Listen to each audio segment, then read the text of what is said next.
Iya, pemirsa kita langsung berbincang dengan kuasa hukum dari 6 terpidana kasus Vina, Jutek Bongso.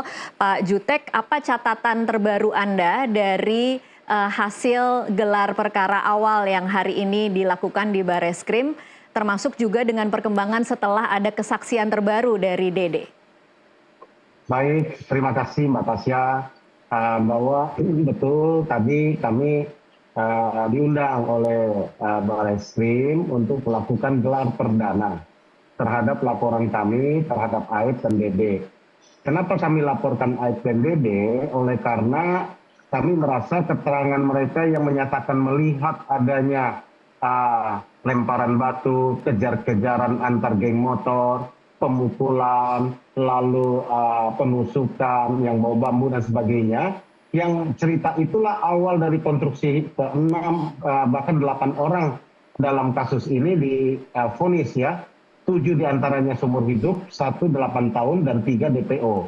Makanya untuk mematahkan itu kami mengujinya dengan melaporkan karena kami melihat banyak keanehan. Di tengah pelaporan ini muncul Dede yang 2 hari lalu datang ke Deddy Mulyadi. Saya yang pertama dihubungi Pak Deddy Mulyadi mengabarkan kepada saya, dan saya juga lah yang pertama bertemu dengan Dede. Saya disampaikan itu sebabnya kemarin Dede juga sudah datang ke Dewan Pimpinan Nasional tadi, ketemu dengan Ketua Umum kami, Profesor Dr. Otto Hasibuan, dan kami sudah berbincang dan interogasi langsung oleh Ketua Umum, dan juga sudah membuat pernyataan yang akan kami jadikan novum. Dan dapat kami sampaikan keterangan ini sangat berguna bagi kami karena ini akan meruntuhkan konstruksi hukum dari dakwaan yang disangkakan kepada klien kami sehingga klien kami dihukum seumur hidup. Ya, mereka didakwa melakukan pembunuhan dengan dalih geng motor, dengan melempari batu, dengan menusuk korban dan memperkosa. Dengan pengakuan peristiwa itu Dede tidak melihat, dan Liga Akbar yang tadinya di tahun 2016 juga mengaku bersama-sama dengan Eki kejadian yang hampir sama diceritakan oleh Dede, dua-dua ini sudah mencabut laporannya. Maka konstruksi hukum itu sekarang ini yang menyatakan peristiwa itu ada kejar-kejaran motor, lalu lemparan batu kepada motor dan perang atau tawuran antar motor, penusukan, perkosaan, hanya sisa Aib itu sendiri. Baik. Ya, itulah kami uji sekarang, gitu loh Mbak Tasya. Baik. Kalau itu pernah terjadi, saya pasti yakinkan bahwa tidak mungkin klien kami pembunuhnya. Selain dari situ kan kami uji Pak Pasren, supaya lengkap nih Pak Tasya. Kami uji Pak Pasren yang mengaku bersama dengan Kavi anaknya tidak mengetahui pada malam kejadian pada klien kami ini, terpidana ini ada di rumahnya sebelahnya ya, yang di RT, di kontrakannya di rumah Pak RT. Ya, banyak saksi yang kami hadirkan mengatakan malam itu mereka ada di situ. Termasuk ada 4 saksi, ada Teguh, Okta, Pram, dan Sarifudin.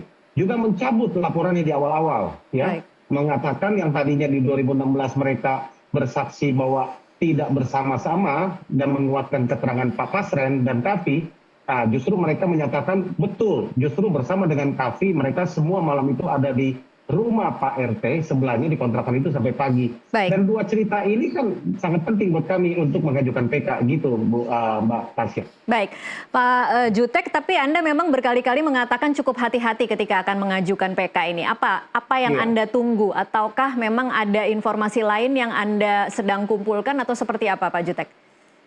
Kami terus terang ya meyakini konstruksi pembunuhan itu menurut kami ragukan. Anda tidak yakin ada pembunuhan begitu ya Pak Jutek? Iya, kami ragukan pembunuhan itu terjadi ya, kami ragukan. Tapi biarlah, ini kan hanya asumsi kami kan tidak boleh berangkat dari asumsi. Keraguan-keraguan kami ini mulai terbukti satu demi satu fakta itu muncul.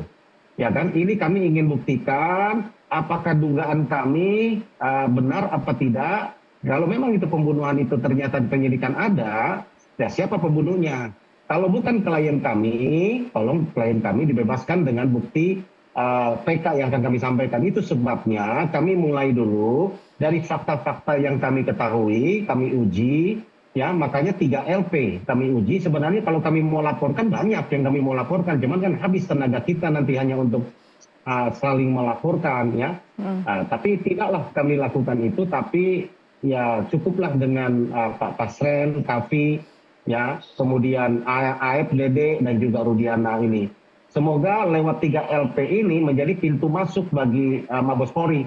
Kalau penyelidikan sekarang ini diikuti lagi, diteruskan dan mengikuti hasil penyelidikan 2016, saya pikir tidak akan dapat apa-apa kita. Oke. Tapi kalau kita ikuti dari baru, konstruksi baru, dan menurut dari LP yang kami sampaikan, mudah-mudahan kami yakin Mabes Polri, Pak Kapolri sudah punya komitmen, kita pegang, Pak Kabar Eskrim juga punya komitmen. Mari kita kawal bersama-sama dengan niat baik untuk membuka terang peristiwa ini yang sesungguhnya apa sih yang terjadi.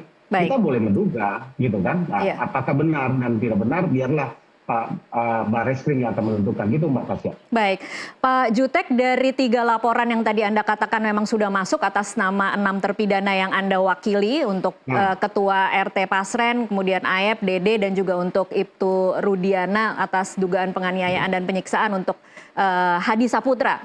Sudah ada progreskah dari laporan yang masuk ini? Ya itu tadi, untuk yang Dede dan Aep sudah naik mulai lidik ya, penyelidikan, di mana dalam proses hukum acara pidana, penyelidikan itu ditujukan atau dimaksudkan adalah untuk melihat apakah peristiwa yang kami laporkan itu dengan bukti yang kami laporkan dan juga kajian dari para penyidik, apakah dianggap sudah ada pelanggaran pidananya atau ada peristiwa pidana yang didapatkan. Kalau sudah ada peristiwa pidananya, maka akan naik yang namanya penyidikan. Dan ketika sudah naik penyidikan, maka akan ditentukan siapa yang bertanggung jawab dan siapa tersangkanya. Jadi ini masih panjang, ini masih gelar awal. Tadi kami hanya dicek tentang betul nggak bukti awal yang kami laporkan, kan kami bawa bukti awal. Iya. Lalu betul nggak identitas pelapor, betul nggak tuduhan pasalnya, betul nggak rangkaian peristiwanya, pelanggaran yang kami tuduhkan. Kalau seseorang mau melaporkan kan memang dia harus melaporkan apa yang sungguh terjadi. Tapi kalau laporkan ditempeleng, tentu saya harus sampaikan, ini saya ditempeleng. Oleh siapa? Oleh si A. Kenapa? Di mana? Dan saksinya siapa? Dan itu kan saya harus buktikan awal. Dan tugas polisi membuktikan, kalau peristiwa itu dirasa betul ada penempelengan, dan ada yang sengaja menempeleng, baru dinaikin ke penyidikan. Disitulah baru polisi mencari siapa yang menempelengnya. Oke. Lalu lah itu kira-kira begitu, Mbak.